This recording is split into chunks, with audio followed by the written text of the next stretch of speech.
Muito bom dia, agronegócio. Terça-feira, 30 de julho de 2024, são 8 horas e 7 minutos pelo horário oficial de Brasília. Estamos no ar com a nossa abertura de mercado, trazendo para você notícias, preços, entrevistas, tudo aquilo que é importante você saber para começar o seu dia bem informado e, claro, tomar boas decisões. Esse é o nosso objetivo aqui com a nossa abertura de mercado. Nós estamos ao vivo pela TV Climatempo, pela Rádio Agro Hoje, pelos nossos canais, o Notícias Agrícolas Oficial e também no YouTube e o noticiasagricolas.com.br. Aliás, se você está nos acompanhando pelo YouTube, aproveita para se inscrever no nosso canal e ativar ali os alertas para receber as notificações de toda a nossa programação ao longo do dia, que começa aqui com o Bom Dia Agronegócio.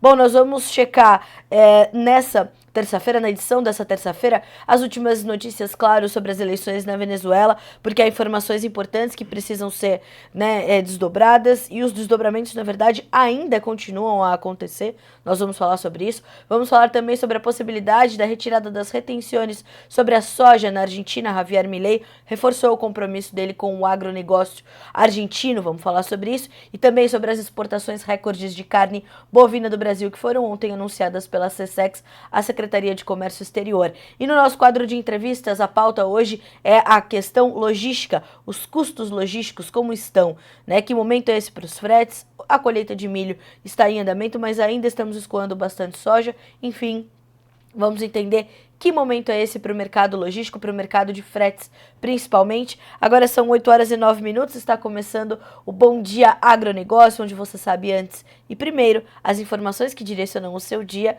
e os seus negócios. Primeira coisa, vamos checar as cotações, vamos acompanhar os preços, já que as bolsas internacionais estão em funcionamento. Nós temos uma nova rodada de baixas fortes para os grãos negociados na Bolsa de Chicago, e quem lidera esse movimento de recuo hoje é o trigo, que perde 2%, 5 dólares e 20 centes por bushel. A soja tem 10 dólares e 16 centes, isso para o contrato novembro, que é referência para a safra americana e o mais negociado agora, 1,2% de queda, e o milho cai também 0,8% de baixa para 4 dólares e 7 centes por bushel. Quando olhamos ainda para a Bolsa de Chicago e monitoramos os preços dos derivados de soja, para farelo, queda de 1,7%, 318 dólares e 10 centes por tonelada curta. Para o óleo de soja, 41 centes mais 96 e uma pequena baixa de 0,05%. Então todo o cenário ainda bastante pressionado para complexo soja, para grãos, e nós vamos ao longo do dia, ao longo da nossa edição de hoje, falando sobre isso. Bom, para a Bolsa de Nova York, nós temos baixas para o café, 0,5% de queda para 229 dólares e 28 centes, ou melhor, 2 dólares e 29 mais 28 por libra-peso, agora sim, quem dera, né? O açúcar, 19 centes por libra-peso, retomou esse patamar, vejamos se assim se mantém, mas tem uma perda de 0,05%. O algodão cai 0,2% para 69 centes mais 8 por libra-peso.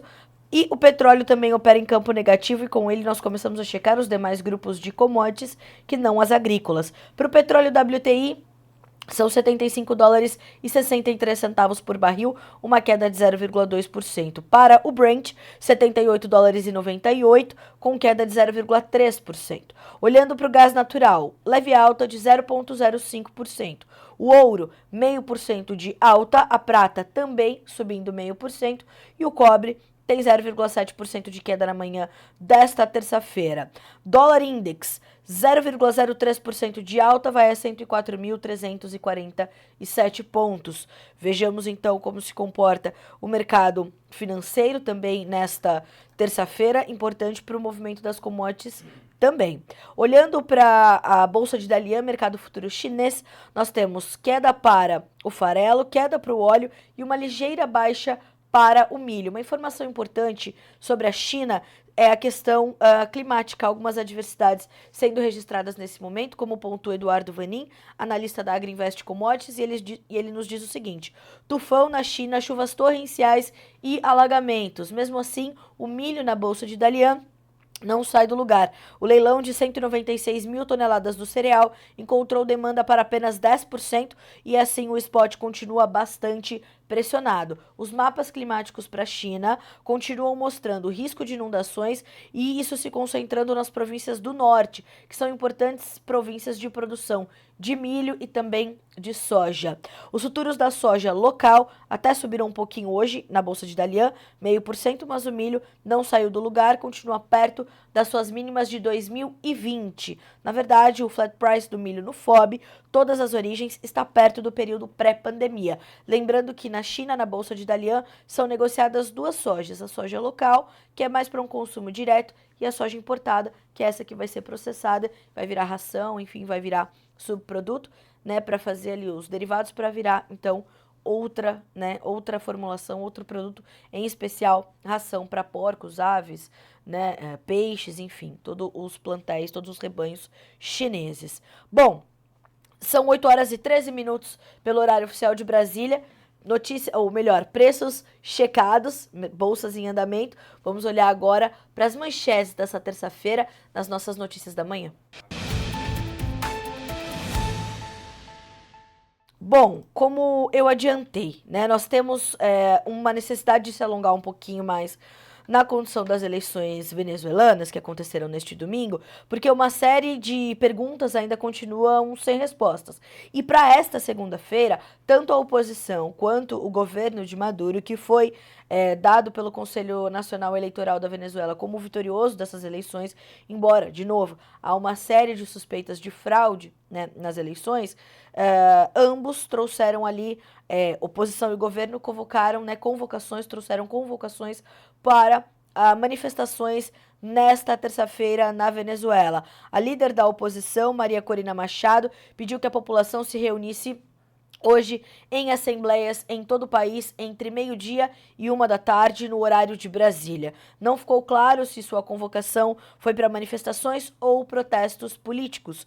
A líder da oposição fez uma coletiva de imprensa ontem e mencionou os protestos que aconteciam no país de forma espontânea contra a proclamação do presidente venezuelano Nicolás Maduro como vitorioso das eleições presidenciais. Abre aspas para Maria Corina Machado. Queremos convocar todos os venezuelanos que foram votar pelo mundo e o que querem que a Venezuela seja livre a nos encontrarmos. Vamos amanhã, em família, nos reunir em assembleias populares em todas as cidades da Venezuela. Fecha aspas. Ela continua, na verdade. Vamos nos encontrar entre 11h e 12h, horário local, em uma hora precisa para nos retirarmos ordenadamente das nossas casas, depois de termos mostrado ao mundo e aos outros a força e a maioria que somos. Amanhã nos encontramos em família porque essa luta é pela nossa família, para uma Venezuela que sentimos orgulho e que o presidente é Edmundo González. Depois, no X, o antigo Twitter, ela afirmou, abre aspas, nos reuniremos organizados como uma família, demonstrando que temos que garantir que cada voto conte, defendendo a verdade.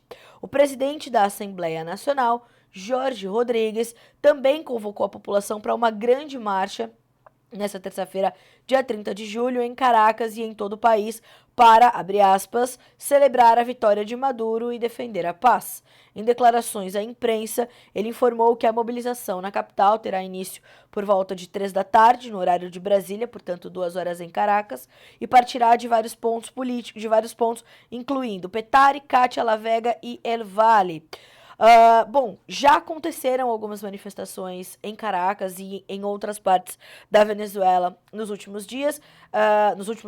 Nessa segunda-feira, um dia após as eleições, ele foi anunciado, então, Maduro como vencedor do pleito na madrugada da segunda-feira pelo Conselho Nacional Eleitoral, órgão naturalmente alinhado a Nicolás Maduro, ao seu governo, e o resultado indica que ele venceu com 51,2% dos votos contra 44,2% de Edmundo González. O grupo de oposição que se uniu contra a candidatura do presidente Nicolás Maduro disse que houve fraude no pleito em que ele foi reeleito para um terceiro mandato.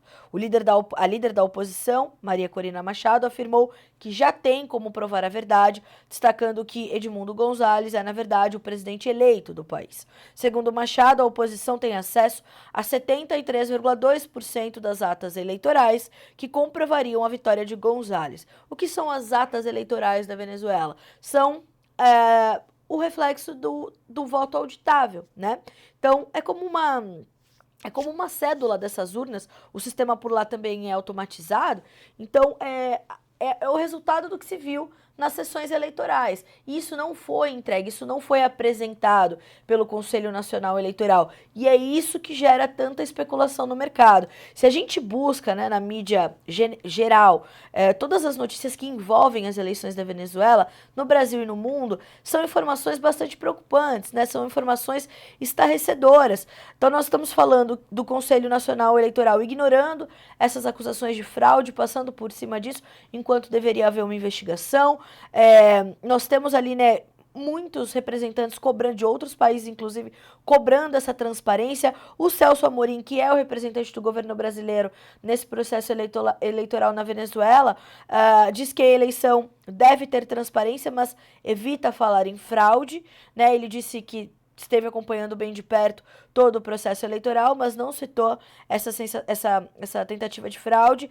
Inclusive, ele afirmou que não vai endossar nenhuma narrativa de fraude nas eleições presidenciais e diz mais, abre aspas, o governo brasileiro continua acompanhando o desenrolar dos acontecimentos para poder chegar a uma avaliação baseada em fatos. Como em toda eleição, deve haver transparência. O CNE e ficou de fornecer as atas que embasam o resultado anunciado, informou o Celso Amorim em uma nota divulgada nesta segunda-feira.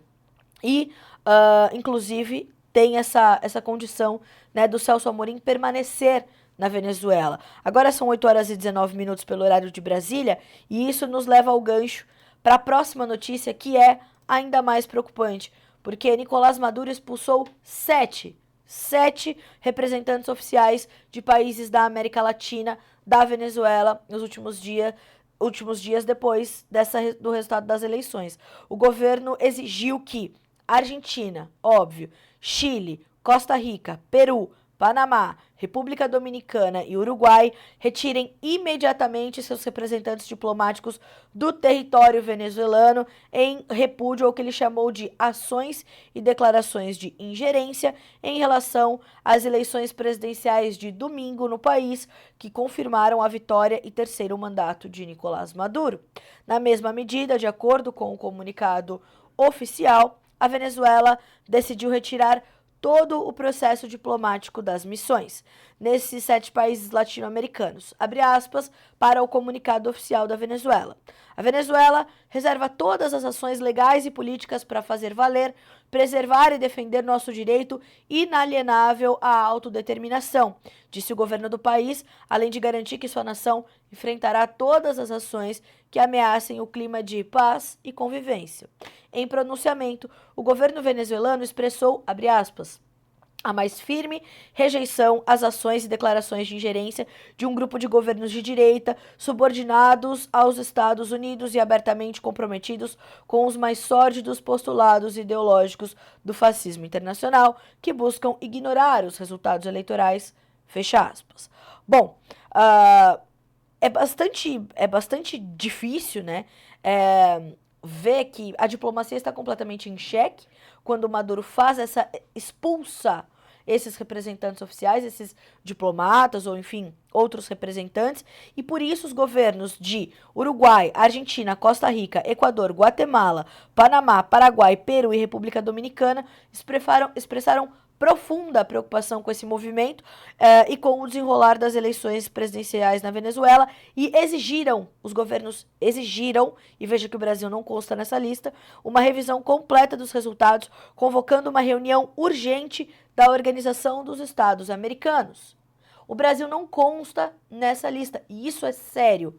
Este silêncio do Brasil em relação a estes resultados questionáveis é bastante sério. Bom, essa é uma situação que já preocupa muito. Vejamos o desenrolar, principalmente dessa questão diplomática e geopolítica. E isso nos leva à nossa terceira manchete dessa terça-feira, dia 30 de julho. Agora são 8 horas e 22. Porque a mais recente informação que se tem no Brasil do desenrolar do pleito na Venezuela é a manifestação do MST, o Movimento dos Trabalhadores Sem Terra, que comemorou a vitória de Nicolás Maduro, naturalmente, né, e afirma que os resultados têm de ser respeitados por lá. Pois bem, o Movimento dos Trabalhadores Rurais Sem Terra comemorou nesta segunda-feira a vitória de Nicolás Maduro nas eleições presidenciais deste ano na Venezuela. A nota conjunta foi publicada nas redes sociais e no site oficial do grupo durante a madrugada, com o título de que os movimentos populares defendem a vitória do povo venezuelano com a reeleição de um candidato. O texto diz que Maduro sai vitorioso, com mais de 51% dos votos, dos quais 80% já foram contabilizados. E pontua ainda que a eleição foi central para a geopolítica mundial, pois o país possui, abre aspas, a maior reserva comprovada de petróleo do mundo, o que desperta que o imperialismo estadunidense, é 2024, hein, senhores, tente controlar os rumos da política venezuelana. Mais uma vez, abre aspas para o MST. Em meio a uma campanha fascista promovida pela extrema-direita venezuelana e internacional, que antes mesmo da votação e dos resultados já bradavam fraudes e desrespeito aos resultados, a soberania do povo venezuelano e o seu direito a voto prevalecem, fecha aspas, para o MST. Não é que antes do pleito eles bradavam. Os seus opositores, os seus representantes, os representantes da oposição foram perseguidos e presos. Tiveram seus direitos políticos extirpados. E é por isso que eles já falavam em fraude. Quando você retira de forma não legítima os seus concorrentes do páreo, isso também é fraude. E é por isso que se bradava essa situação. Inclusive, recentemente, o governo de Javier Milei, o presidente argentino, fez uma declaração direta ao povo venezuelano, pedindo que eles mantenham a força, a resiliência e a coragem, dizendo que este sistema empobrecedor que insistentemente Nicolás Maduro mantém na Venezuela, mantendo o seu povo refém das suas necessidades, uma hora vai acabar. E que, claro, né, o mundo está trabalhando para que isso aconteça, né? Para que as pessoas deixem, e principalmente o povo venezuelano nesse momento, que é o foco central do mundo agora, né? A gente vai olhando para os problemas todos, entendendo quais são os focos centrais, quando nós olhamos para esse imenso tabuleiro geopolítico, né? Quais são as necessidades primeiras, e olhar para o povo venezuelano, refém das suas necessidades, né? E isso é inadmissível, é 2024, né?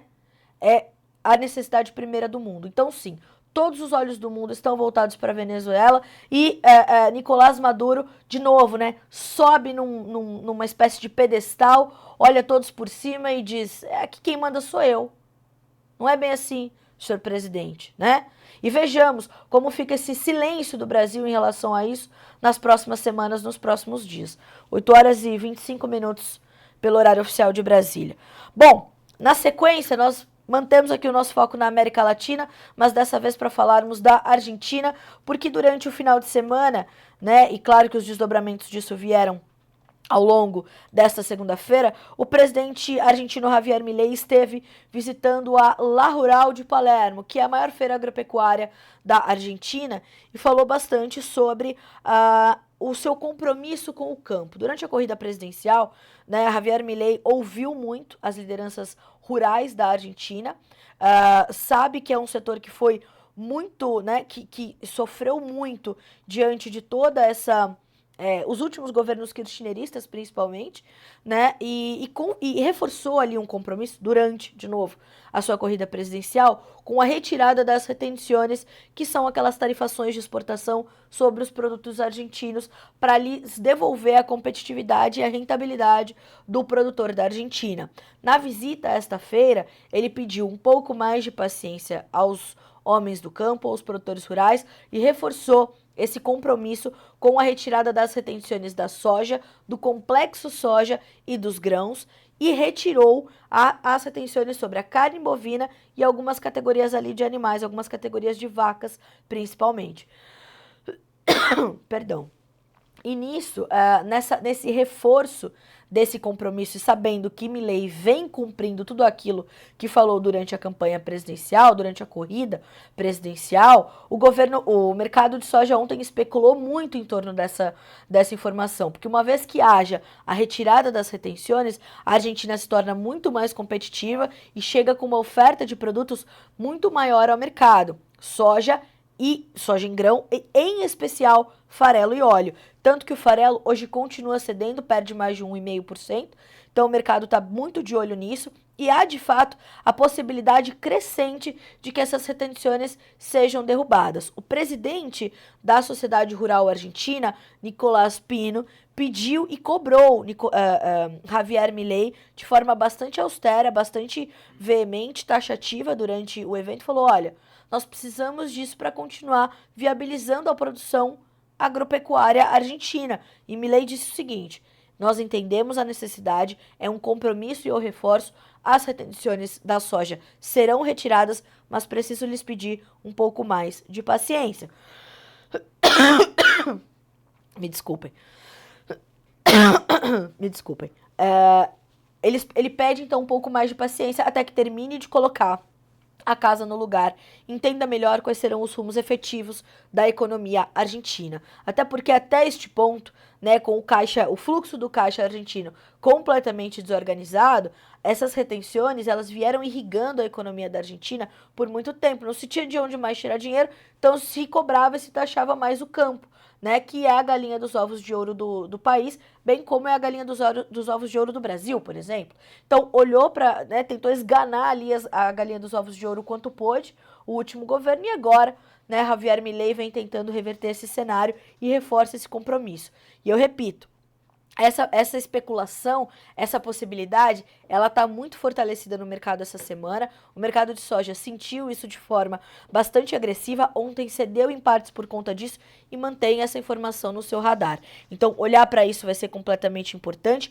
Hoje, o que o produtor argentino de soja recebe é algo como 113% a 114% menos do que recebem os seus pares, produtores brasileiros, paraguaios, uruguaios e também norte-americanos. Então vejamos, confirmando esse cenário, o mercado de soja pode encontrar uma outra dinâmica. 8h29 pelo horário oficial de Brasília. Uma outra informação bastante importante que chegou no final da tarde de ontem pela SECEX, a Secretaria de Comércio Exterior, é de que o volume embarcado de carne bovina pelo Brasil bateu um novo recorde em julho de 2024, com mais de 215 mil toneladas de carne sendo embarcadas. O volume exportado nos primeiros 21 dias úteis, né, ou até a quarta semana do mês de julho, alcançou 215,6 mil toneladas, de acordo com os dados da SECEX. O volume embarcado já é superior ao exportado em todo o mês de julho de 2023, quando o Brasil exportou expressivos já 160,7 mil toneladas de carne. De acordo com o levantamento da ABIEC, o volume embarcado até a quarta semana de julho deste ano é o recorde da série histórica, sendo que o segundo melhor desempenho dos embarques de carne bovina foi registrado em maio de 2024, em que foram exportadas 211,9 mil toneladas. Na próxima terça-feira, dia 6 de julho, a SECEX, que é a Secretaria de Comércio Exterior, deve divulgar os dados totais das exportações de carne bovina neste mês, contabilizando o desempenho dos embarques desta quinta semana. Então a gente ainda vai ampliar esse volume de carne embarcada no mês de julho e superar, portanto, esse recorde e registrar talvez o melhor julho da história, né, até esse momento, e o maior volume de carne já embarcado pelo Brasil. Segundo o analista das Safras e Mercado, Fernando Henrique Iglesias, o momento é completamente favorável às exportações brasileiras de carne bovina e de outras proteínas também, mas falando especificamente da carne bovina, em especial favorecido pelo câmbio, né? O dólar continua bastante elevado, acima dos 5,60, isso mantém a competitividade dos produtos brasileiros bastante elevada. Ele diz, abre aspas, a proteína brasileira ganhou competitividade no cenário internacional em função do câmbio. Outra questão importante é que o Brasil vem garantindo uma boa relação comercial com os principais parceiros e conseguimos atender as demandas mais exigentes globalmente falando. A média diária exportada nesta quarta semana de julho foi de 10,7 mil toneladas, registrando um incremento de 40% em relação ao total exportado em julho de 2023, quando a média diária era de 7,6 mil toneladas. Então a gente quase dobra, né? Então temos 3 mil toneladas por dia a mais sendo embarcadas de carne bovina do Brasil para o mundo. O preço médio neste período da quarta semana desse mês foi de 4.416 dólares por tonelada, uma queda de 6,7% em relação aos dados divulgados em julho de 2023, quando o valor da tonelada da nossa carne era de 4.740 dólares por tonelada. Ainda segundo Fernando Henrique Iglesias, apesar de deprimidos os preços, algumas indústrias estão conseguindo garantir boas margens com os preços pagos pela tonelada da carne bovina. Então, quem está se dedicando aos embarques está conseguindo boas receitas.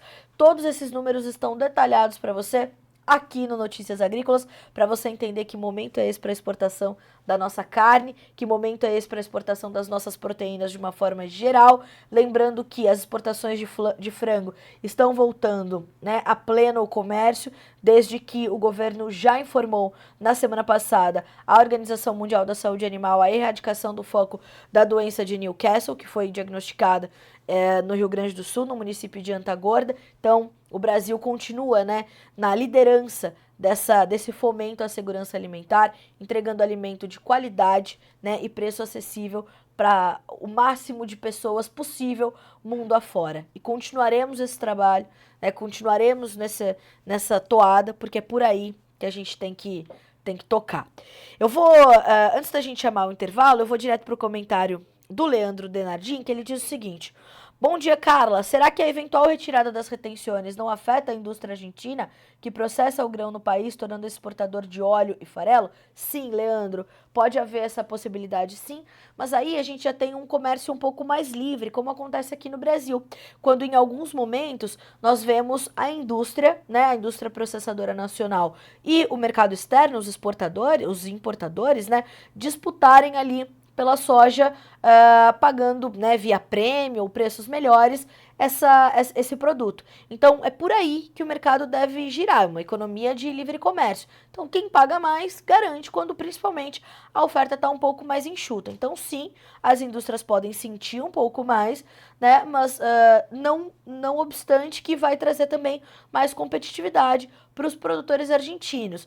É preciso lembrar que, por natureza, a Argentina é um país que exporta mais farelo e mais óleo, mais derivados de soja. A Argentina é o maior exportador mundial de ambos os produtos, né? Tanto farelo quanto óleo. E isso traz algo significativo para o país, porque provavelmente a indústria vai querer, né, garantir ali a sua matéria-prima e continuar competitiva no mercado internacional. Então, sim, né, temos essa necessidade de observar essa situação, mas eu imagino que vai haver uma concorrência mais saudável, né, para esse mercado e principalmente trazendo resultados melhores ao produtor argentino. Essa diferença foi um cálculo trazido pelo jornal La Nación, que é talvez o mais importante da Argentina, né, a maior publicação da Argentina. Olhar para isso é fundamental, porque nós olhamos uma rentabilidade, ou o que fica para o produtor argentino, algo como 113% a 114% menos do que, né, entre os demais produtores, principais exportadores globais de soja. Isso é bastante grave. O governo é quase um sócio majoritário do produtor de soja na Argentina. Isso precisa acabar, óbvio, né? Bom, são 8h36 pelo horário oficial de Brasília. Continuem trazendo aqui os seus comentários, as suas perguntas, os seus posicionamentos. Se adiantem para mandar perguntas para a nossa convidada, Sara Barbosa, da Exalc-Log, para a gente falar de custos logísticos, porque a gente faz um rápido intervalo. Na sequência, no nosso quadro de entrevistas, vamos falar sobre essas despesas com fretes, que momento é esse, qual é o momento do custo logístico para o produtor brasileiro. É um instante só, a gente volta já. Quando a luz do dia chega, a gente já tá indo, botando o pé na terra e a mão na massa. Alguns dizem que é uma escolha, mas eu acredito que seja uma vocação mesmo. E modéstia à parte, a gente faz bem o que faz. Mas é justamente quando a gente sabe bem o que fazer, quando domina o assunto, que o trabalho manual pode entrar no automático. E aí, detalhes escapam da nossa atenção. E a nossa intenção é justamente iluminar essas possibilidades. Na lavoura, verifique se a barra do pulverizador ou o cano da colheitadeira está abaixada antes de passar por uma rede elétrica. São pequenos cuidados que evitam acidentes e salvam vidas.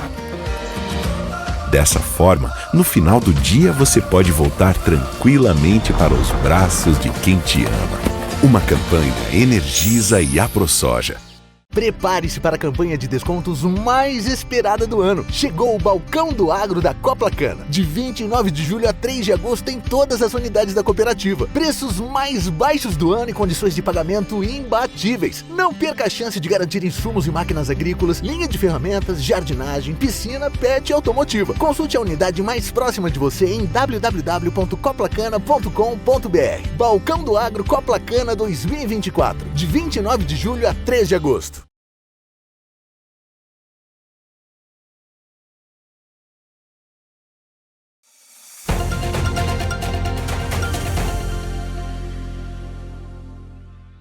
E de volta com a edição dessa terça-feira do Bom Dia Agronegócio, são 8h38 pelo horário de Brasília. Nosso assunto agora é entender que momento é esse para as despesas logísticas do produtor brasileiro, algo que a gente vai discutir agora no nosso quadro de entrevistas aqui no Bom Dia Agronegócio.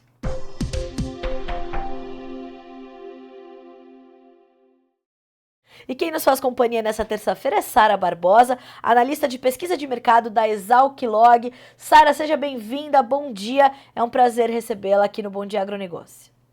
Bom dia, muito obrigada, eu também agradeço muito a oportunidade. Nós é que agradecemos você aceitar o nosso convite para trazer informações que nesse momento são fundamentais para o produtor nessa área. Eu queria, primeiro de tudo, entender de ti que momento é esse para quando a gente pensa nas despesas que o produtor tem nesse momento com fretes, né? Nós estamos falando de um momento de colheita de milho, mas ainda escoando bastante de outros produtos, estamos falando de soja principalmente, estamos escoando alguma coisa de trigo. Que momento é esse para os fretes no Brasil, Sara?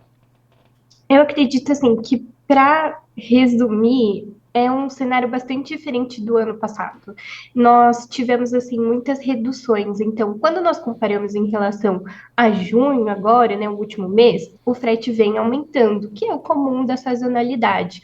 Porém, quando nós comparamos em relação a 2023, nós vemos um cenário de diminuições de frete, tudo relacionado, né, a essa menor produção, menor estimativa de produção que nós tivemos do milho, principalmente, né? O milho está aí com a estimativa de reduzir praticamente 13% de produção nesse ano, né? Então, tudo isso influencia em ter menor volume para ser movimentado, não somente do milho, da soja, que também apresentou reduções, como também do açúcar, que apresentou menor produtividade na cana, né? Essa é a estimativa, e também a possibilidade do açúcar, né, ter um mix produtivo voltado para o etanol após os aumentos aí de combustível. Então, a gente tem um cenário de redução de volume constante em relação ao ano passado. É importante destacar que não é redução de volume considerável, assim, que houve uma queda gigantesca, né? Mas em relação ao ano passado, quando a gente vê 2023, 2024 vem como um ano bastante desaquecido, um pouco mais devagar nas movimentações, também relacionado aos preços de cotações, né, que você citou anteriormente. Então, a gente tem aí um cenário um pouco mais vagaroso para os escoamentos, né? A gente vê bastante quantidade de caminhões, então não tem essa necessidade de atrair, de aumentar o frete, como a gente viu nos anos anteriores, né? Então, assim, 2024 é um dos primeiros anos que a gente sente, de fato, o período entre safras, então os preços têm caído, têm aumentado quando vem o pico de colheita e tudo mais. Então, assim, por enquanto, né, assim, nos próximos meses, nesse próximo semestre, a expectativa é de aumento, de ter o pico de fretes do segundo semestre voltado, né, à necessidade de escoamento do milho, da soja e do açúcar, porém, menos aquecido. Portanto, essa movimentação, essa tendência, ela pode continuar e 2024 se concluir como um ano de fretes que não oneraram tanto o produtor, que não tiveram um peso tão grande nesses custos para o produtor brasileiro, Sara? Sim, sim, o frete, assim, vai trazer uma reduzida, porque a gente tem grande quantidade de caminhões, né, motoristas no mercado dispostos a movimentar e manter os fluxos, e o volume e os preços, né, de venda não tem estado tão atrativo, né, para eles. Então, acaba que esse frete consegue manter um pouco mais reduzido, né? Quando a gente compara, assim, alguns estados em relação ao ano passado, nós vemos redução de frete de mais de 10%, quase 20%, né? Então, para Mato Grosso do Sul, Goiás, a gente tem uma redução, quando nós comparamos julho de 24 e julho de 23, de 17 a 20%, assim, muito considerável, sabe? Então, é um frete menos aquecido, uma preocupação um pouco menor nesse ano, porém, né, o produtor tem a preocupação de cotação do seu produto, tem outras preocupações para compensar aí, né, a falta de preocupação agora com o frete. Agora, Sara, quando a gente olha para a movimentação nos portos, principalmente, existe alguma preocupação? Porque você trouxe esse cenário onde há muitos motoristas, há um fluxo, né, um pouco menos intenso do que em anos anteriores. O produtor também foi, né, escolhendo melhor os seus movimentos de comercialização e de escoamento dos seus produtos. Quando a gente olha, por exemplo, para os portos, como é que esse fluxo menos intenso impacta nessa outra ponta? Há uma diminuição ou uma mudança também no fluxo, ou ainda, por conta das limitações já conhecidas dos portos brasileiros, a gente ainda tem alguma dificuldade nos terminais? Quando a gente vai estendendo um pouquinho a logística, o que a gente encontra mais adiante quando a gente olha para os portos? Então, nos portos, né, a infraestrutura tem aumentado bastante. Então, eu acredito que ver essa falta de cotas é um pouco difícil. A gente vê bastante para o açúcar que precisa, né, esperar um pouquinho, ter um navio específico somente para açúcar, né, porque é uma quantidade um pouco menor do que, um pouco não, bastante menor do que soja e milho. Porém, a gente consegue enxergar, né, o porto com esse suporte. Ainda acontece essas demoras, filas e cotas voltado para o açúcar, mas aí para os grãos é um pouco menos frequente. Uma dificuldade que é um ponto relativo a se levantar são as secas, né, que têm acontecido muito expressivas. É aguardado sempre secas, né, na região de terminais hidroviários, então se aguarda, se espera, já é programado que aconteça, porém a seca se antecipou um pouco, né? A gente já vê as dificuldades com o Rio Madeira acontecendo. Então, eu acredito que é um ponto a se levantar aí de escolher um pouco melhor os fluxos e ver quais modais vão ser escolhidos para a movimentação, visto esse ponto da seca na região do Arco Norte. Porém, aqui no sul, o Porto de Santos ele tem tido bastante suporte, como sempre, né? Um porto que consegue suportar os embarques, porque a gente vê também, mesmo em um período de aquecimento, algumas rotas para o Porto de Santos reduzindo em relação ao mês passado. Então, nós vemos o segundo semestre como um semestre que vai ter maior volume movimentado, porém, já conseguimos enxergar fretes reduzindo para o Porto de Santos, porque o Porto de Santos é um porto que tem um maior suporte, que tem maior quantidade de caminhões sendo escoados para Santos.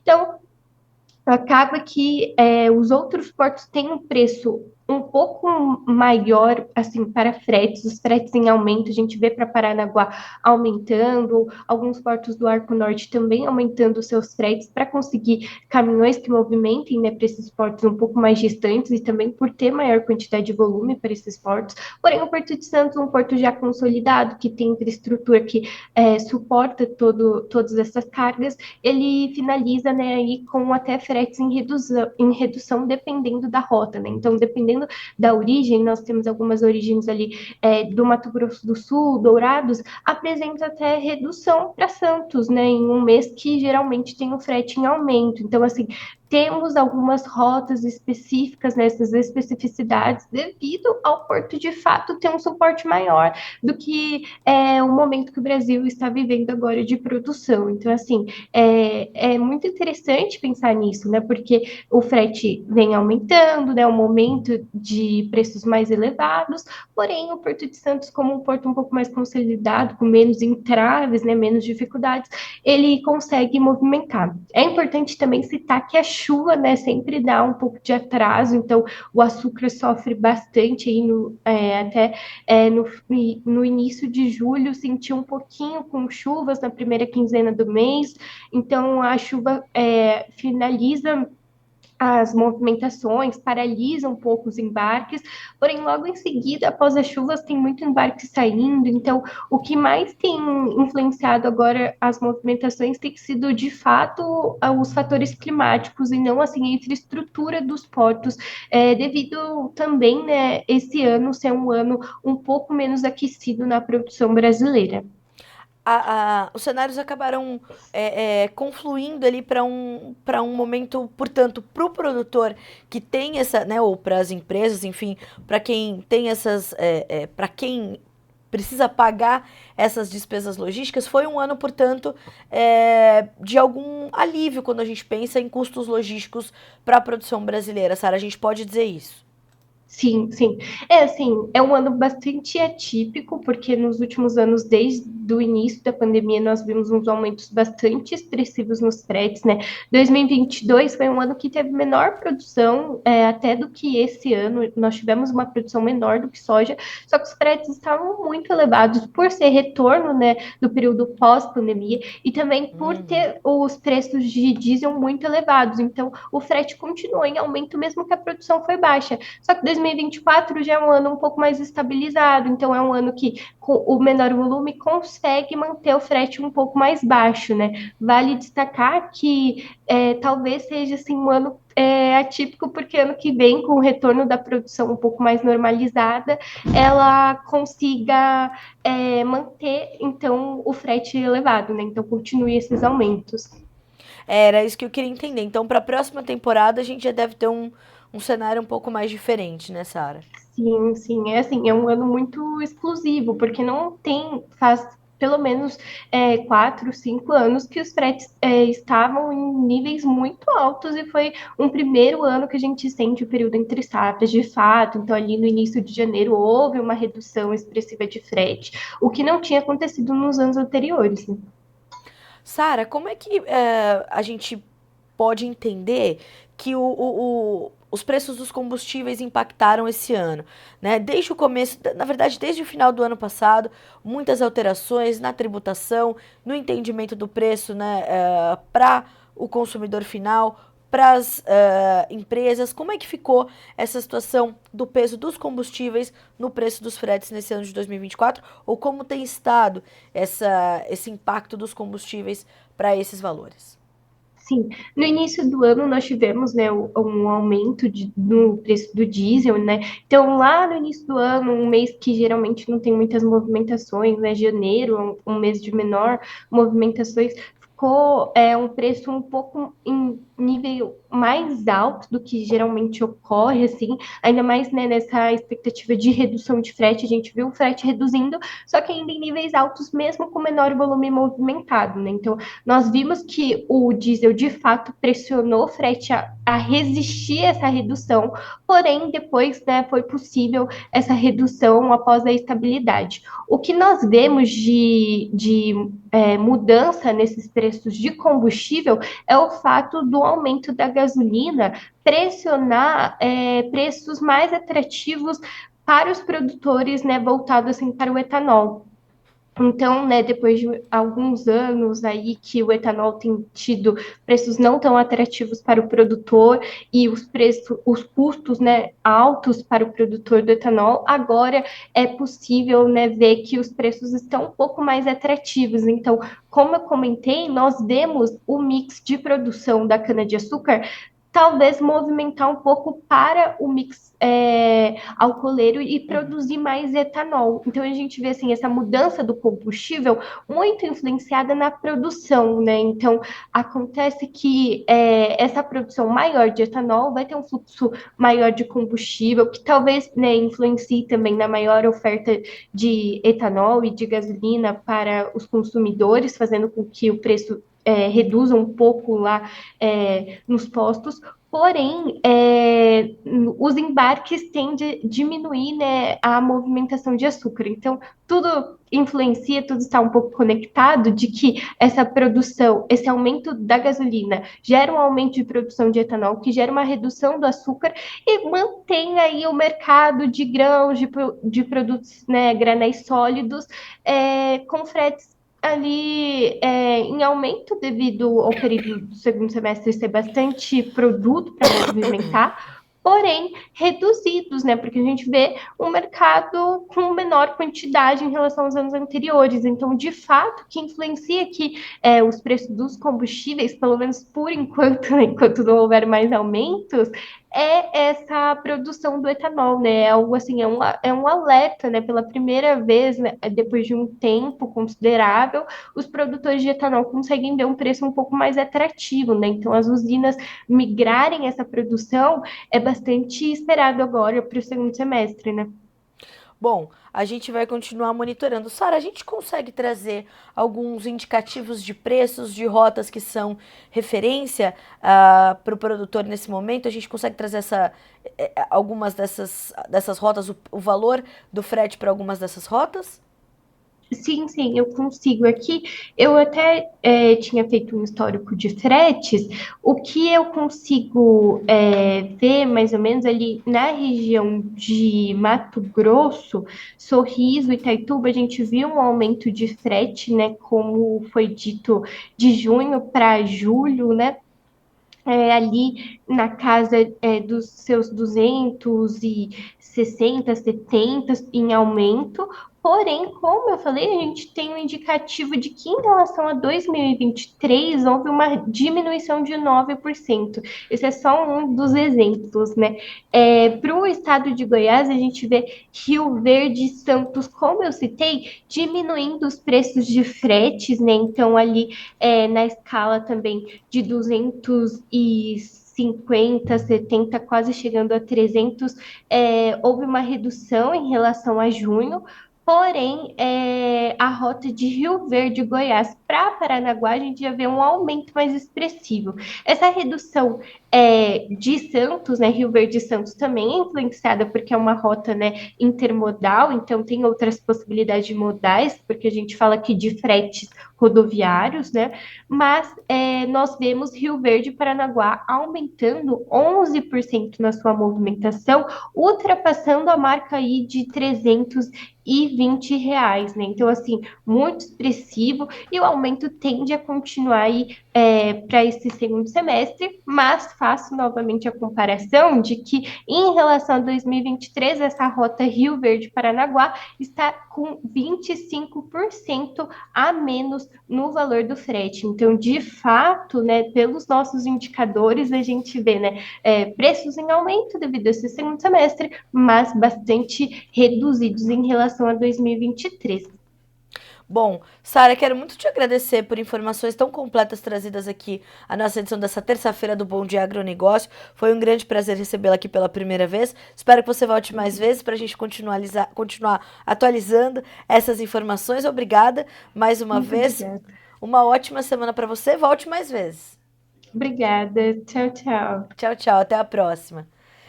Senhoras e senhores, conosco então Sara Barbosa, analista de pesquisa de mercado da Exalc Log, nos trazendo um cenário completo sobre o cenário, o quadro logístico do Brasil, os preços, essas rotas principais que a Sara trouxe aqui no final da nossa conversa e essa pontuação importante que ela faz de como a diminuição da oferta, né, a quebra de safra que nós tivemos na soja, depois uma diminuição na produção de milho em função dos problemas que se carregou da safra de verão, tudo e uma diferença ali no mix, né, sucroalcooleiro pelas usinas e nesse transporte, portanto, né, os fretes que disputam ali soja, milho e açúcar, trazendo uma diferença de cenário, né? Então, 2024 se destacando como um dos primeiros anos, em muitos, né, dos últimos, como uma diminuição no preço dos fretes e um peso menor, portanto, desses custos logísticos para o produtor brasileiro na hora de escoar a sua produção. Uma outra pontuação importante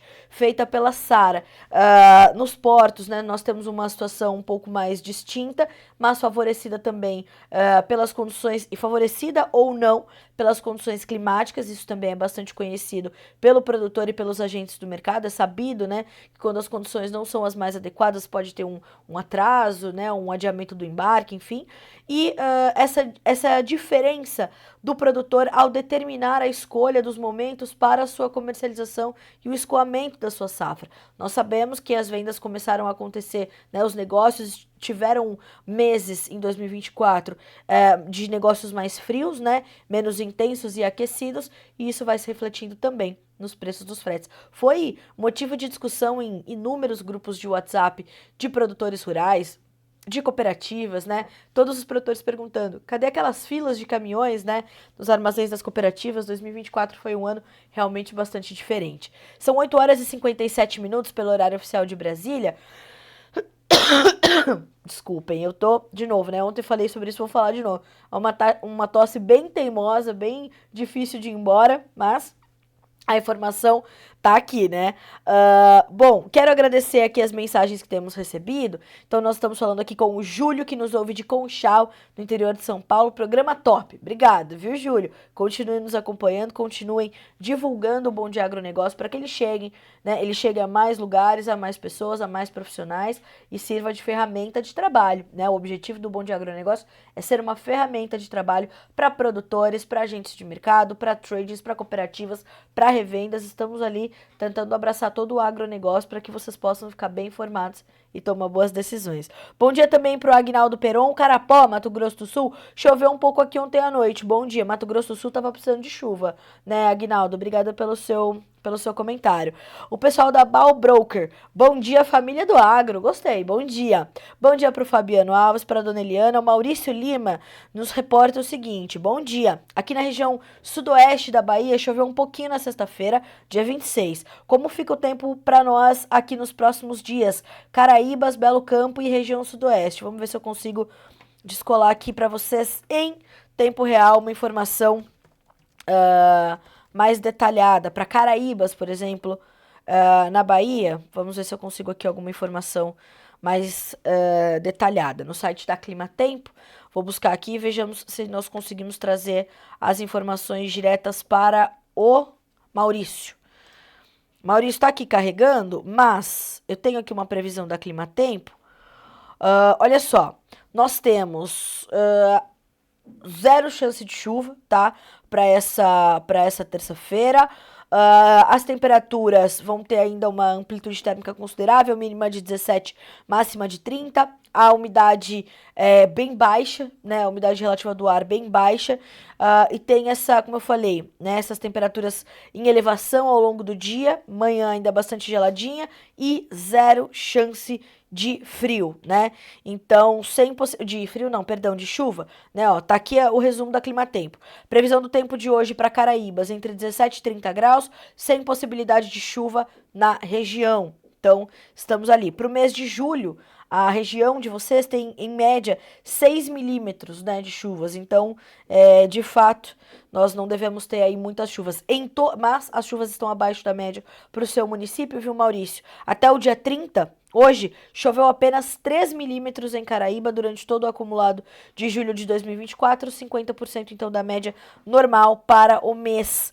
Vejamos como vai ser agosto, né? Vejamos o que Caraíbas pode esperar. E vou levar essas informações, essa sua demanda, para o pessoal que vai cuidar aqui de previsão do tempo, para trazer mais detalhes para o sudoeste baiano, portanto, tá certo? Bom dia para Jonathan Freitas, para o Danilo Padovani, para o meu amigo Márcio Eno, que nos ouve de Nova Santa Bárbara, no Paraná. 13 graus por lá, 3 milímetros de chuva. Também chovendo pouco no Paraná. Bom dia para o Diego Leandro. Abraço a todos, uma terça-feira abençoada. Amém, que assim seja. Bom dia para o pessoal da família Mesquita, que ele diz, exatamente, o correto é livre mercado, todos ganham, favorecem-se os mais eficientes. É por aí. A economia de livre mercado é quando existe aquela concorrência saudável, né? E a gestão e a eficiência trazem os melhores resultados. Obrigada pelo comentário.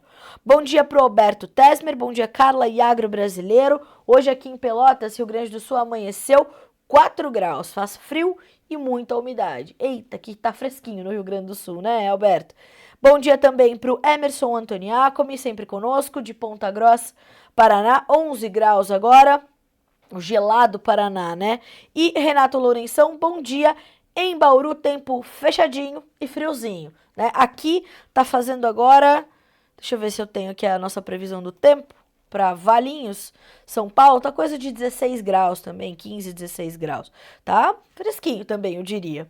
Bom, senhoras e senhores, são 9 horas mais 1 minuto pelo horário de Brasília. A gente vai concluindo por aqui a edição dessa terça-feira do Bom Dia Agronegócio, que está no ar de segunda a sexta a partir das 8 horas da manhã, pelo horário oficial de Brasília.